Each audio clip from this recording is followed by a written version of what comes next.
নমস্কার, আমি জ্যোতিষ সম্রাট শ্রী সুরজিৎ। সমাজে দেখবেন অনেক মানুষ প্রচুর পরিশ্রম করছে, সকাল থেকে রাত অবধি পরিশ্রম করছে, কিন্তু সফলতা কিন্তু পাচ্ছে না। আবার দেখবেন কিছু মানুষ যারা সহজেই কিন্তু কম পরিশ্রমের মাধ্যমে কিন্তু সফলতা লাভ করছে।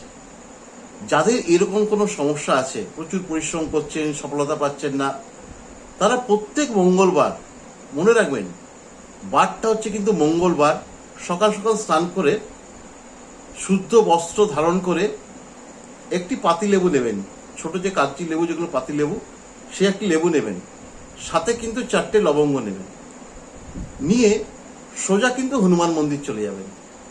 হনুমান মন্দিরে বসে সেখানে ভোগ নিবেদন করে বসে হনুমান চল্লিশা কিন্তু অবশ্যই পাঠ করবেন।